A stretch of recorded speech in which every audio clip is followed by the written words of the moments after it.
जैसे ही आदमी ने अपने बेटे को गले लगाया, उसकी आंखों से आंसू बहने लगे। यह पल वर्षों की दूरी और दर्द को मिटा रहा था। एक गहरा सुकून और प्रेम उसके चेहरे पर साफ झलक रहा था।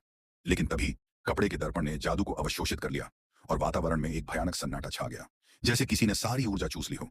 जब बेटा उठा तो अचानक की घबराहट और हैरानी से उसकी आंखें फैल गईं। शोक घड़ी ने पहले ही उसके हाथ बांध दिए थे। उसका पिता पहले ही कोमा में जा चुका था। फिर यह कैसे संभव हुआ? एक भ्रम और डर उसके दिल को घेर रहा था। शोक घड़ी ने निर्दयी सच्चाई उजागर की। उसने महाशक्ति को अवशोषित कर लिया ताकि वह पुनर्जीवित हो सके। लेकिन अत्यधिक जादू को संभालने के लिए उसने अपने ही बेटे को बलिदान बनाया। युवा मार्शल का दिल टूट गया। एक गहरी निराशा और विश्वासघात की भावना उसके अंदर उभर आई। उसने कहा कि उसने जादू से भविष्य देखा था और अपने पिता को हार मानने के लिए राजी किया था। लेकिन एहसास हुआ कि वह तो सिर्फ एक मोहरा था। शोक घड़ी निर्दयता से आगे बढ़ी और बेटे को कैद कर लिया। एक पिता से विश्वासघात और अब जेल में अकेलापन। लड़के की आंखों में दर्द और विवशता झलक रही थी। तभी दाजवांग, जो न केवल एक साथी था बल्कि सच्चा दोस्त भी, बहादुरी और निस्वार्थता के साथ आगे आया। उसने समय और स्थान को पार करने का जोखिम उठाया। उम्मीद की एक नई किरण दिखने लगी।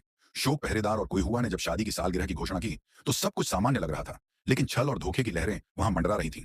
युवा मार्शल भी आमंत्रित था, लेकिन उसे आने वाले खतरे का आभास तक नहीं था। दशान और शोक पहरेदार ने मक्खी जैसी चालें चली, लेकिन उन्हें नहीं पता था कि कोई हुआ की नजरों से कुछ नहीं बचा। एक पत्नी का चुप गुस्सा और नारी शक्ति अब धीरे धीरे जागने लगी थी। जब दशान ने अपने अंदर झांका, उसने डर और पछतावे के बीच खुद को पाया। उसने महसूस किया कि अगला नंबर शायद उसका हो। वह बदल गया। एक बुरे से अच्छे की ओर परिवर्तन की झलक। शाम के भोजन के समय कोई हुआ बाहर से शांत लेकिन भीतर से तूफानी थी। उसने खाने में वो दवाई मिलाई जो सब कुछ पलट सकती थी। चुप, प्रतिशोध और न्याय की जीत। शोक पहरेदार गिर पड़ा। अहंकार और लालच की हार।